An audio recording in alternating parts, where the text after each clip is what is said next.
Hi, I'm Becky Streepy from Glue and Glitter, and today we're going to talk about one of my favorite vegan egg replacers. Let's make a flax egg. Flax eggs are super easy to make, and what I love most about them is that all you need to make them are flax meal and water. Flax meal is shelf stable, it keeps for a really long time, and so I just buy a bag and keep it on hand so I can make a vegan egg anytime I need it. Before we get to the recipe, I wanted to answer some frequently asked questions about flax eggs so that you'll know when to use it, when not, what kind of flax meal to use, that kind of thing. There are two kinds of flax meal that you'll typically see at the grocery store, brown flax or golden. Either one of these will work to make a flax egg. What's important is not the kind of flax meal you use, but that you're using flax meal. Don't use whole flax seeds because they will not do the trick. Flax seeds have a really tough outer hull, and it's going to prevent the seeds from absorbing any moisture, and that's what you need it to do to turn from seeds and water into a vegan egg. Eggs are tricky, especially in baking. They serve a lot of different functions. Sometimes they serve more than one function at the same time, and because of that, flax eggs won't work in every single situation. A general rule of thumb is that in a baking recipe, like a cake or a cookie kind of recipe, you can replace up to 2 eggs with flax eggs. I have pushed that to 3, like when I'm making boxed cake mix, which does usually call for 3 eggs. I'll use flax eggs.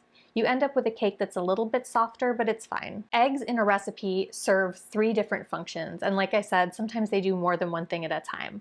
They add structure, which means they help the thing hold its shape and stay together. The difference between a cake that falls apart when you slice it and a cake that stays in nice pieces.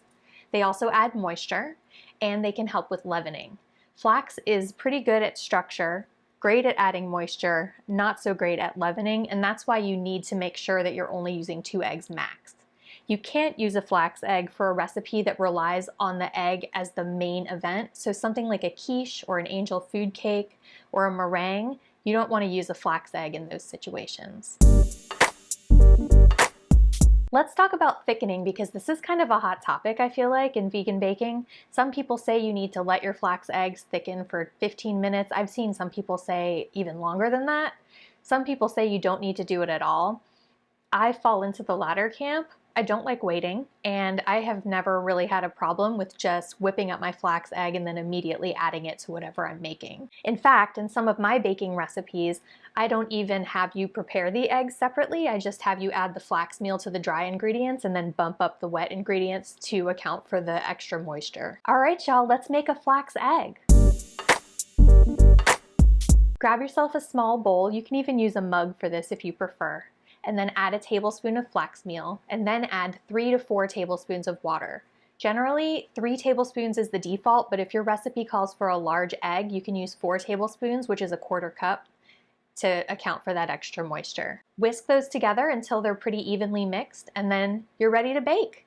I hope that this video has answered all of your questions about how to make and use flax eggs. If you have any questions about this that I didn't address in the video, feel free to drop a comment below. I'm always happy to help.